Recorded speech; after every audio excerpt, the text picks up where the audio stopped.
You need a car that does everything. Cargo hauler, road tripper, daily driver. The right compact SUV can do it for you. And we're the people to ask. The Edmunds team drives, tests, and reviews SUVs like this every day. We know these cars. We teamed up with CarMax to go through all the details so you can make the call. We'll cover value and reliability, the pros and the cons of each car, and then we'll tell you which one we recommend. We've got a lot to cover, so let's go.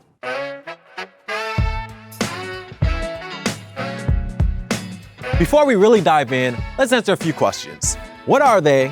What do they really cost? And are they reliable? These are compact SUVs, sometimes called small crossovers. They're some of the best-selling kinds of cars in the country right now, and for good reason. These kind of work for everyone. Adventurous types who don't want something huge and inefficient, city dwellers who still want something big enough for an IKEA run, and older folks who want something easy to get into. What's not to like? When it comes to price, the CR-V and the RAV4 are neck and neck, with average prices just a few $100 apart. But the Rogue is the real value pick of the three, coming in thousands of dollars cheaper. But what about reliability?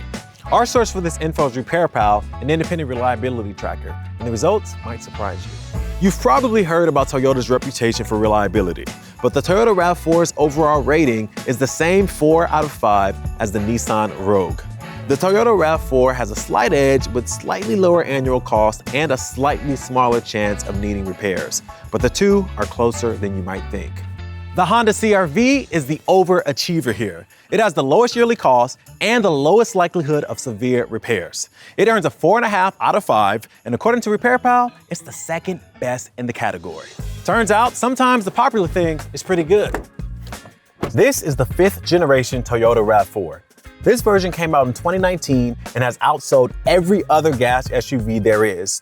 If you haven't owned one yourself, you almost definitely know someone who has. Up front, I'm decently comfortable right now. But on our Edmunds 3-hour test loop, one of our drivers reported that the seat bottoms can get a little uncomfortable. And we're not the only people to notice. Some owners think so too. One of the standout factors you'll notice is that all the buttons and knobs are super easy to use. They're labeled clearly, they're exactly where you expect them to be.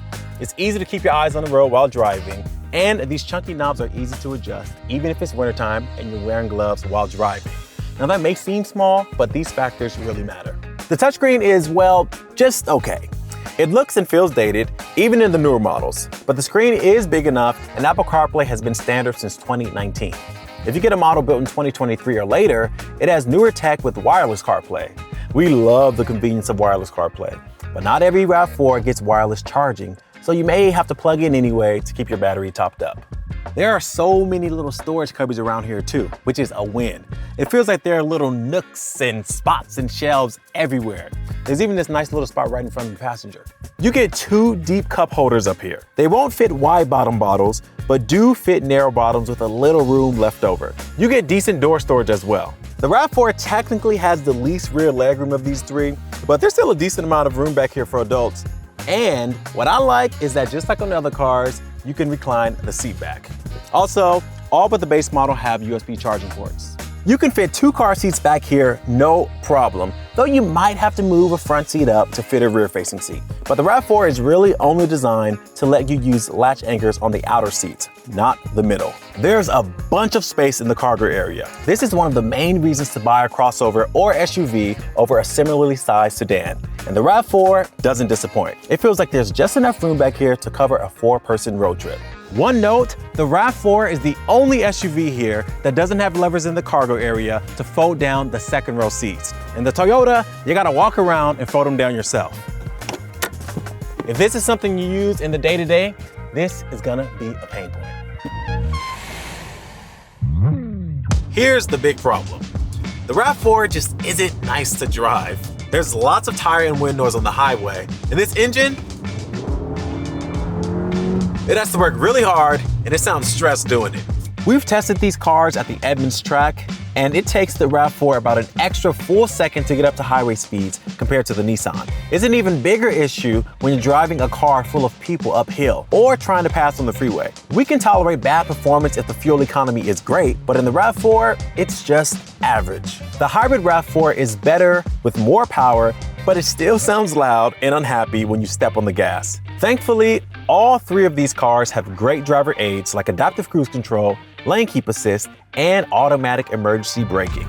And with all three, those features are included even at the lowest trim level. And if you go camping a lot, the Toyota RAV4 has the most outdoorsy character of the three, especially if you go for the adventure or TRD off-road versions. So the RAV4, there's lots to like here, but also plenty of room for improvement.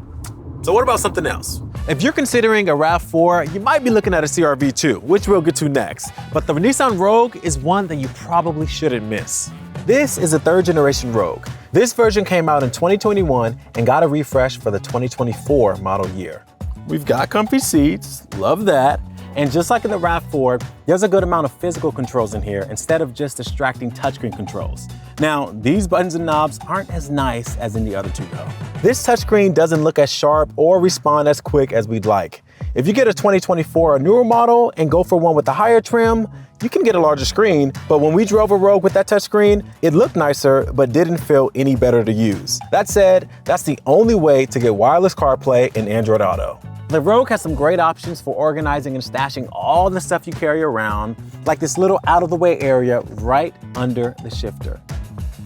You've got a good amount of space to fit two narrow bottom bottles, and the door pockets are big enough for larger bottles. This back door opens super wide. Combine that with easy latch points and tethers, and this is the best option if car seats are your top priority. There's even an extra lower anchor so you can use the middle position for a seat.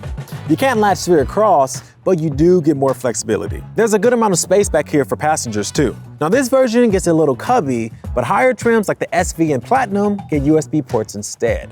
If equipped, there are two movable floor panels that you can configure in different ways to have a secret cubby under the floor, to lower the floor so you can move taller items, or to break up the cargo area so you can have some separation.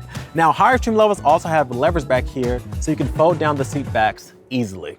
From behind the wheel, it's a little complicated. As part of a 2024 update that changed the styling and added a bigger screen, Nissan dropped in a small turbocharged engine. Now, the old engine had similar performance and fuel economy to what you get in a RAV4 and CR-V, but the new one is more efficient and makes the Rogue quicker to highway speeds than the others. One note though, the Rogue is the only one of these three that doesn't offer a hybrid. If that's something that's important to you, you need to look elsewhere. The real problems are that the Rogue is noisy inside, the transmission can make power feel laggy, and the ride is much stiffer and less comfortable than the other two. We just can't ignore how much more affordable the Nissan is. You get a lot for your money, which makes the Nissan tempting. But we know that you want to hear about the CR-V before you make any decisions, right? All right, we saved the best for last. Out of these three SUVs, this is the one that we recommend the most. Let me tell you why. This is the 6th generation CR-V. This version came out in 2022, and it might be the newest design here, but that's not the reason why we recommend it. First off, it just feels nice in here. All the controls feel high quality, the seating position feels just right with lots of adjustments, and the screen is more responsive and sharper than the others. Unfortunately, you need to move up to the upper mid-level EXL or higher trims to get wireless Apple CarPlay, Android Auto, and this larger 9-inch screen. And the good news is that if you get wireless connectivity, you also get wireless charging. Like the Rogue, you can fit two narrow bottom bottles up here fine, but the door pockets are a different story. You can only fit smaller water bottles. Interior storage is maybe the biggest disadvantage compared to the other two. There aren't a ton of options in here, and it's extra disappointing because we rated the older version of the CR-V really high for its interior storage. But you do get a lot of room for people up here, and we did score these seats high for comfort. Looking at the back, there's a nice big door opening just like the Rogue, again, making it easy for adults to enter and exit or load car seats in.